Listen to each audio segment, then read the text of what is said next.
Hi, everybody. My name is Jeremy Flagg. I am the cover villain. And today, what I'm going to be doing is going through WooCommerce product page. This is going to be a section that you are going to become intimately familiar with as you are developing your e commerce platform through your website. And I got to admit, when I started, there were a lot of clickable options that just made things confusing. And reality is, I don't use quite a few of them. So, what I'm going to do is I'm going to kind of show you a little bit of my workflow, but essentially, I want to show you how to get your first product up. So, we're going to have to do a lot of assumptions on what type of product we're doing because if you're doing a print on demand through something like Book Vault, they will import these products for you. So, we're going to just assume that we're going to sell some signed editions. We have inventory in our house and we are going to move them. And that's what we're going to be making today. So, first and foremost, let me just kind of go through the overarching sections of this. I don't think it's too complicated to get started, but it will as we move forward. First and foremost, what I want you to do is just take a quick look at the screen. There are some things on here I do not ever use. I never use custom fields for my pen names. For Cover Villain, I have a custom field for referrals. But here, that doesn't seem so important. So it takes up a lot of space. Also, down here, we have product short descriptions. I don't really use those. But the nice thing is we can customize the back end quite a bit to look the way we want it and only have the things that we need. So let me show you what I typically use. I never ever use short product descriptions, and because I am using Book Vault as my print on demand vendor, I normally have this up. But we can customize this. This is only for you. Your customers do not see any of this. This is just to help you be more efficient in what you're doing. So this is what mine typically looks like. You can move things around if you want, but honestly, I think it was pretty solid right out of the box. So the first thing we're going to need is we're going to need a product name. Your customer will see this, and there's some big decisions we need to make right away. So I'm going to make an absurdly long name. Infamous Heart. This is going to be signed edition with sprayed edges and gold foil. That's a pretty intense special edition. So I want you to see what's going to happen when it creates the link. So this is called a permalink. If you want your buyer to go to this very specific product, or you're not going to show it anywhere on your website and it's a kind of a secret for your newsletter, this is the link you're going to give them. But the longer this name is up here, the more convoluted it becomes here, and we can see what happens. Of course, you can't see it that way, so let's look at it in the edit. It takes the whole thing and adds dashes between the spaces. This is a link no one is ever going to type in. So I like to do something much simpler. I will do infamous heart signed. So now my link is going to be authorwritero'malley.com/product/infamous heart signed. That's still kind of long. So I don't like adding all of that in. So for the sake of this, we're just going to do a signed edition. We'll worry about sprayed edges later. Now, the thing you need to know about a permalink is, let's say you are putting links to these things in the back of your books. You might do that. If you change the permalink after the fact and someone clicks that, it's going to send them to a 404 page. If you're lucky, your Woo theme will redirect them to the main page, but no one likes to be redirected. And essentially, your customer is lost on your website.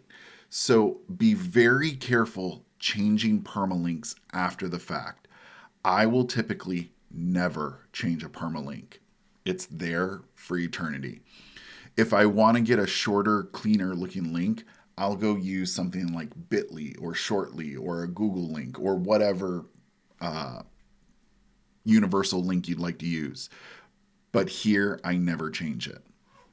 Now, before I go any further, I just want to point out a couple things that are going to be a little bit different below here. You might not have used the Divi Builder. That is a theme I have installed. You probably also won't have stickers or MailerLite. Those are plugins I have in. I couldn't shut them off for the sake of this tutorial, but you may not have those. Everything else will be pretty similar. So now let's throw in the product description. And it just so happens that I snagged my product description off of Amazon because that's the type of person I am. And I always like to have some product details at the end. And you can do this however you like. I have 294 pages. It's going to be, and I'm just styling it the way my web store looks. It's going to be hardbound edition. It's going to be signature. And let's say limited quantities because I want them all to buy it right away. Now, you can go through and you can style this however you like. I personally always like my hook to be bold, so let's make it bold. You can make it bigger, but I don't like doing too many text features visually. It starts to feel a little cluttered. So let's make a page. If we go over here to the publish section, we have a handful of options. One of them could be that visibility, you want to make it a password protected. You only want your newsletter to have access to this. So you make it so the newsletter gets a special password that they have to sign in and then they have access to the product. You can do that. Is it 100% secure? Absolutely not. So just be aware that that is an option. I typically just do public. Also, when do we want it to publish? I can publish it this very moment. I can publish it 2 weeks from now. It's completely up to you. Sometimes you might want a very specific timed release. You can absolutely do that.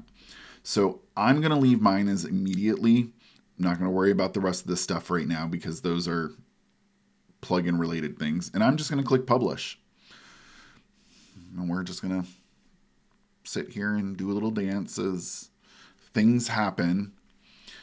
And let's open up a new window and check out what my product looks like. All right. This down here is pulling from somewhere else. You're going to see it's going to change in a moment, so let's just ignore that. But up here, I have the title, I have my description, and my nifty little things. Well, we all know that a book cover sells a book, so let's make sure we get that in there. So this is a customer-facing section. Now, I'm going to go into the product gallery in just a moment, but I want to explain the difference between product images and product gallery. Product images are, and notice it's singular, product image. That is the item that would show on your big shop where all your books are listed. This is the single image that will pop up.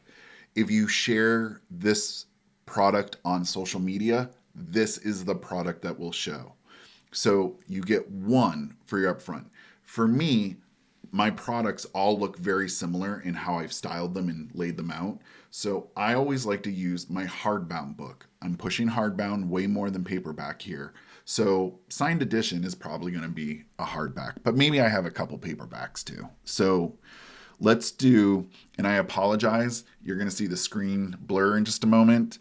I'm using my romance pen name, and there is some saucy imagery here that you are not going to see because it would make me super embarrassed.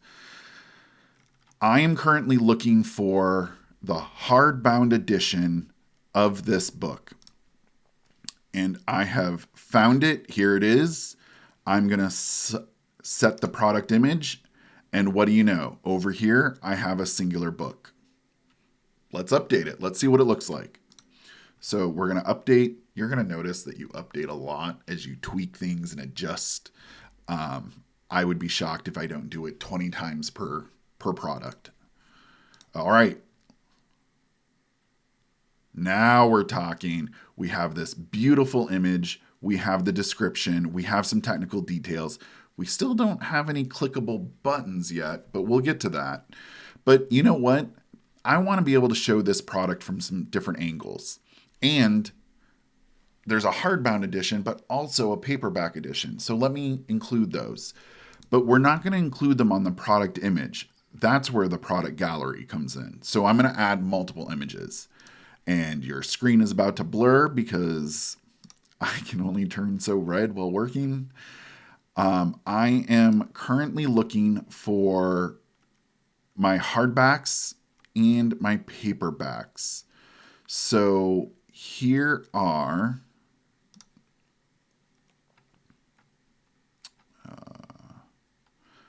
found my hardback book, and I'm going to select multiple by holding Command on the Mac, or I believe Control on the PC. I don't know. I don't use a PC. But I'm selecting multiple images. You can do it one at a time if you need to. And now if you see, there's 3 books. And this is how I make every one of my products look. So we're going to update because I need to see what it looks like. I should really speed up these moments, but here we are. There we go. Now I have a nice product carousel down here. And you can see I accidentally put 2 of the same in. Oops.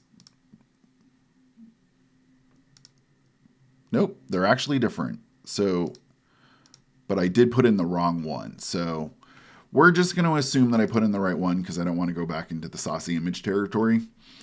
But now what we need to do is we need to look at product categories and product tags. Right now, by default, mine turns to merch, but this is not merch.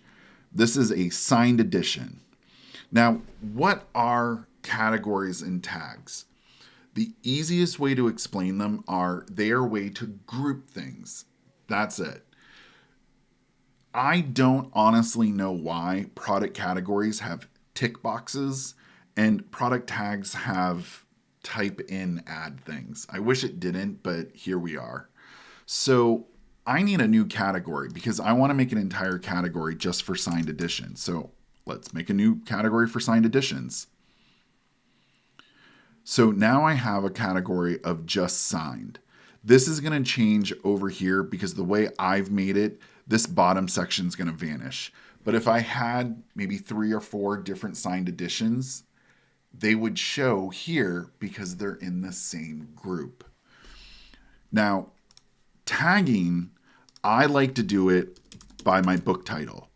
And the reason I do this is because for every book I have a product, a shot glass, a coffee cup, a pint glass, because they relate to my story. So maybe I want to always show that product with this. That's a way I can do it, by grouping things together. There's unlimited ways you can group. You can have multiples at the same time. That is doable. For me, I don't have a whole lot of books with this name, so I don't need to. But let's go ahead and add Infamous Heart. We're going to update it. And you're going to see the stuff at the bottom is going to vanish. But it does leave the signed edition. So if my book 2 signed edition would show here, my book 3 would be here, my book 4 would be here. And this is called an upsell or a cross-sell. WooCommerce has some native upsell, cross-sell abilities. I like to do it based on category, but you can do it in many, many different ways.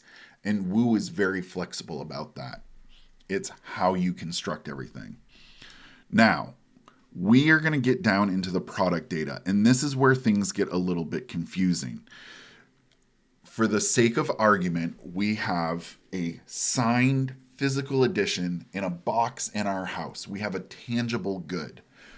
So the way I'm going to do it is I'm going to do it as a simple product. Simple is good. And it's not virtual or downloadable. But maybe you also have a product like a world guide that you want to make downloadable. You can make it free if you want. You could charge for it. You can make it go right here. And then after they've paid, it gives them a screen saying download now. That is doable. super flexible. But for the sake of argument, we're going to have a simple product because we have a tangible in our house. And I'm going to set the price $24.99, but I'm feeling generous, and we're going to do the sales price at $20.99. Now, I can set the schedule of when the sale happens. I think this is really powerful because you can limit how long schedule sales go. And this could be part of your price pulsing strategy. It's flexible. That's what I love about WooCommerce.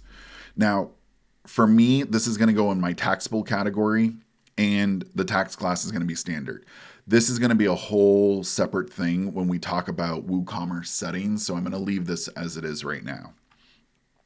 Or if you want, you could just factor your taxes right into the product. That is also doable. Again, I'm all about flexibility. That's why I do love WooCommerce. A little complicated at times, but most bang for my buck. Also, it's free, so a lot of bang for my buck.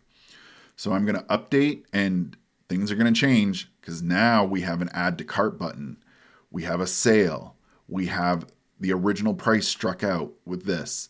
Now, my product page looks a certain way because I have styled it. I've gone in and done some designer-esque things to them. Now, this is the standard sale. You can change the colors. You can change what it says. You could say sale, limited time, limited quantity, whatever you want. You can have some fun with that. I have a particular plugin that will actually wrap it on the corner, and it looks prettier to me. So, but all of this is going to be stylable. You can deal with that down the road. Your designer can handle that. You can do it as you have free time. But I will say WooCommerce out of the box is pretty powerful. All right, so something we need to look at that I think is going to be incredibly important if you are doing tangible goods, and that's going to be your inventory. You can set your own SKU numbers. You can make them up. I don't use them, but I want to track quantity. I want to track the stock for this. I only have 60 books. I don't want to sell 61. I could screw myself over with profit if I have to then go buy more books. Maybe these are out of print books. Maybe there's just limited quantities of what I have. This will track it in real time. This is an excellent system. And when you get to the end and there's no more, it will say out of stock. Sorry, that's the perk of scarcity right there. Allow back orders. If you don't want to allow more, you can simply say do not allow. Low stock threshold. I want to know when I only have 5 books left because maybe I'll buy more. And then I'll switch it to allow, but notify customer. Or just allow them to buy it, which I wouldn't personally do. Now, you can make them buy individuals. So if you only want one book to go to one person, you can do that here. The downside is they can go through and repurchase one at a time. It's not foolproof. But if you're trying to spread the love out, that is an option. So I'm just going to leave it as this. Now, shipping, this for your tangible good is not necessarily important. For the weight, it's not like you're not making the shipping label if you don't want to. I simply take my product in its packaging, go to the post office, slap it down. It's media mail. There we go. I know how much media mail costs for this particular book. I do it for every one of my books. So what I do is I will set it to a specific shipping class because I know what the shipping is in the US. Now, where it gets tricky is, what if you want to ship to Australia, who has astronomical shipping from the US? You may want to factor all of that in. I'm going to go into this later in another video about settings and how to upload all your shipping classes and all of that nifty details. But for now, let's just assume that you're shipping in the US. Sorry, folks outside the US, just for the sake of argument. But you could do this for Canada only. You could do it for UK only. You can set up all the parameters of your shipping details. You can control that. But let's just say I know what my shipping is. And sometimes I will even take a chance knowing I will have one Australian person buy and everyone else will be US. I know my data well enough to know that. But some of us don't like that risk. So you can control things here for your shipping costs. Now, linked products. That bottom of the page down here is called an upsell or a cross sell. We use them interchangeably. It's okay. Upsells are technically to take from like a paperback of one edition to the hardback of that edition. It costs more. It's upselling to a more expensive item. Cross selling would be from buying book one to buying book two, but realistically, we use them interchangeably. Now, you could add individual products here. So my book two is called Infernal Heart, and I'm going to add Infernal Justice, and I just want the paperback or the hardback. I could put that in there. Now, the way I have my page designed, it won't show. But out of the box, it would show right there. It'll show on the product and it'll show in the checkout. So those are two options to increase your ROI. I really like using them. Now, are there plugins that do it better? Yes, there are so many plugins that do it so much better. Most of them are a yearly subscription plugin, and I don't want to be paying yearly subscriptions for the moment. Right now, this is kind of new for me. My web store is, not making a crap ton of money, so I don't want to invest in those. I'm going to use what Woo has for now. Later on, absolutely I'll consider because they're much more robust. All right, attributes. Now, on this particular product, it probably wouldn't make sense to have different attributes, but maybe I have a hardback that's regular and a hardback with sprayed edges. That's possible. You can change that and add that as an attribute. So they can click, I want a signed edition, and it'll pop up a little drop down. Which version do you want, regular or sprayed edges? Well, if I add that in, I can then make sprayed edges more expensive. So you can adjust that here. And what would happen is where it says price, it'll say $20.99 through $30.99, depending on what things they click. So you could do that. Where I think this could be kind of cool is if you're offering a book box and you want to customize the items that go in there, you could say, here's book box 1, and it's the less expensive. You get a paperback and maybe a candle. There's your one book box. Your second book box is going to be the hardbound edition, and there's going to be a couple extra knickknacks in there. So you could set that up as a variation, and they get to choose on, as they're going through the product, which version they want. So think about it as t-shirts. Different colors, different sizes, different makes. That's what variations can do for you. In this particular situation, unless I had a paperback and a hardback, I wouldn't be using it. But you could. Advanced, I have never, ever used Advanced.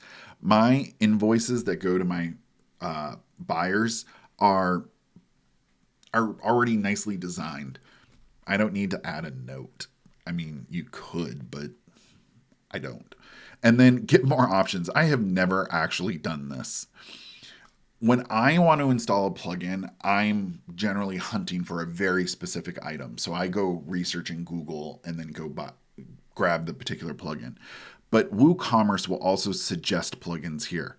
The problem is most of the plugins that it suggests are yearly subscription fees. It is promoting these because they're paid promotions. So I don't particularly use this, but what it is useful for is I will scroll through and go,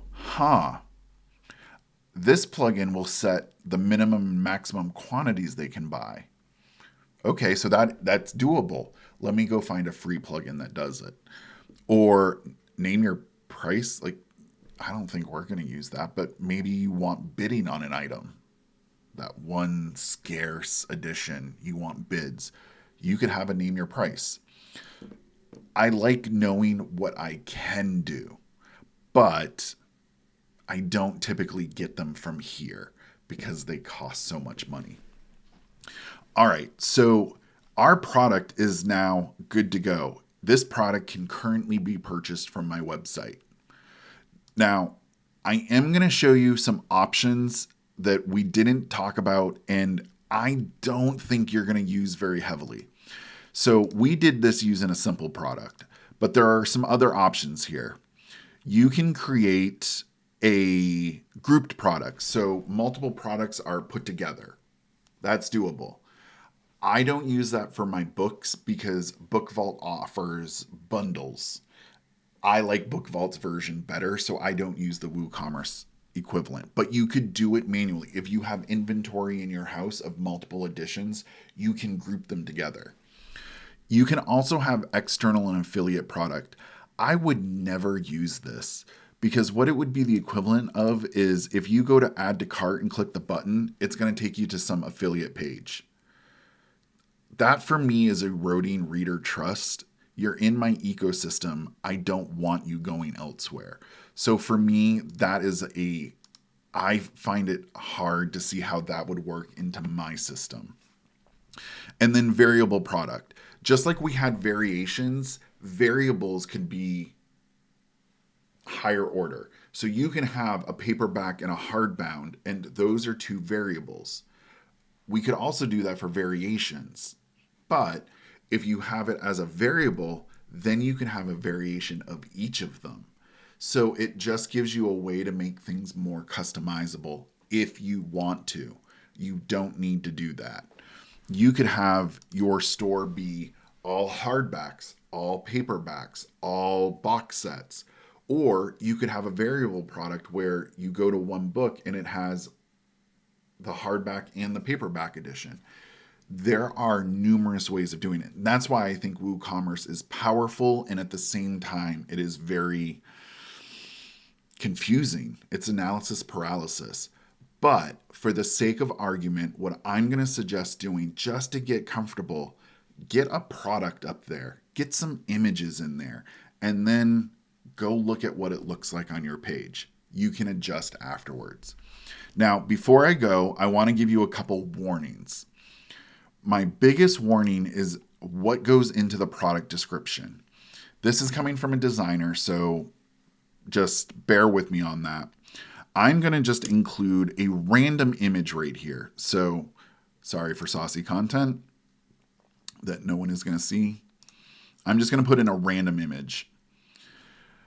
All right, that's a really big image and not what I'm looking for. So let's just shrink it down. Let's make it a little more manageable. And let's update and go see what the product page looks like. I'm going to recommend never put images in here. Just don't do it. They're not as robust or customizable as they are in the product image or the product gallery. So watch what's going to happen. Now, we think, yay, more images. Images are awesome. They are, but this interrupts a lot of flow. Now, if you think of the Amazon layout, it is calculated. It goes book image, description that no one sees because it's half hidden, buy button. If you interrupt here, what do you want me to look at? This image or this image? Even if this was just another version of this, it's visually confusing. Where do you want me looking? Well, I want you to look at the product up here. So my suggestion is do not ever put a product image in there. Always do it over here in product images and gallery. Now, another designer piece I'm going to suggest, be very careful changing sizes all over the place. Changing this, because what's going to happen is it's just going to interrupt reader flow. And I'm a designer by trade, so less will always be more. This is starting to look choppy. I don't like choppy. I like smooth. So my suggestion here is be very judicious with any sort of text treatment, any sort of styling, any sort of prettiness. A little prettiness goes a long way. Take that with a grain of salt, do as you will, but that's just my personal suggestion. Now, all these other options that are up here, I just don't use them. I don't want to complicate the purchase process. I want it as streamlined as possible. So that is why I've made all my visual decisions. Now, the other thing I want to put out there is I have product images made. I always do 3D images of my books. I always do facing one way, facing the other, both for hardback and paperback. That's just part of my process as a designer. If you don't have those, you could use flats. That's okay. Use what you've got. I think readers will understand that, but for me, I want mine to look a very specific way. So you will see, just take a quick glance at my shop in general. All my books look very uniform. I'm very, very all about uniform. So think about that. Now, here are what flats might look like. These are for the posters, but they could be for books as well. Is it bad? No. Work with what you got. But do realize that if you need to go back to your designer, these can be time consuming and it might cost you extra money. Just getting those flats and wrapping them around 3D images isn't as easy as it sounds, because the 3D images, the spines aren't the right size, so we have to adjust things.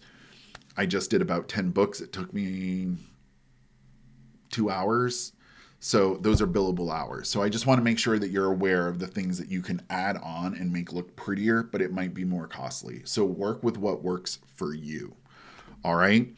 If you have any questions, you're always welcome to reach out to me. My email is desk@covervillain.com. I will answer what I can. But otherwise, get out there and start selling some books. Okay? Take care.